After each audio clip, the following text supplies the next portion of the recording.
Brought to you by Global St. Angelo's Venture Funding.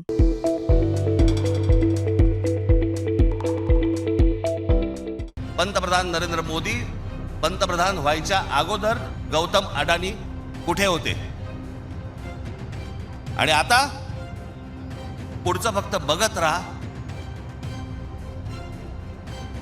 की आता 2024-25 ला गौतम अडानी आता कुठे आहेत. फक्त सरकारच्या आशीर्वादाने. आणि तुम्हाला जर नाही धक्का बसला तर मला सांगा, जरा दाखवा.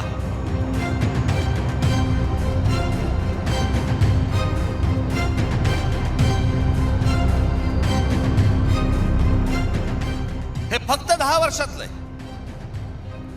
जगामध्ये असा एकही माणूस नसेल जो 10 वर्षामध्ये इतका श्रीमंत झाला.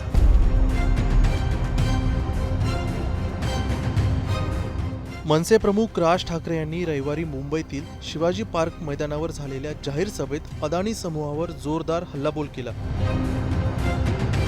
गेल्या 10 वर्षात मुंबईसह देशभरात अदानी समूहानं कशा पद्धतीनं आपला विस्तार केला यावर आधारित एक व्हिडिओ राज ठाकरे यांनी सभेत सादर केला.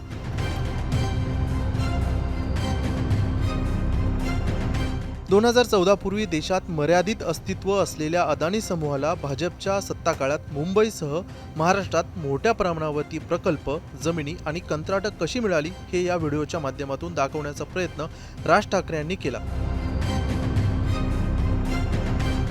राज ठाकरे यांच्या या आरोपांमुळे राजकीय वर्तुळात मोठी खळबळ उडाली असून भाजपकडून आता या आरोपांना जोरदार प्रत्युत्तर देण्यात आलं आहे. भाजपचे मुंबई अध्यक्ष अमित साटम यांनी राज ठाकरे यांच्यावर टीकेची झोड उठवली आहे. अमित साटम यांनी एक्स या सोशल मीडिया प्लॅटफॉर्मवर उद्योगपती गौतम अदानी आणि राज ठाकरे यांच्या भेटीचे जुने फोटो शेअर केले आहेत.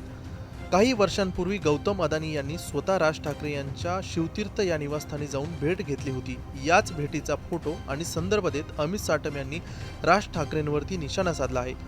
ढोंगी आणि दुटप्पीपणाचा हा कळस आहे, अशा शब्दात अमित साटम यांनी राज ठाकरे यांच्यावरती टीका केली आहे.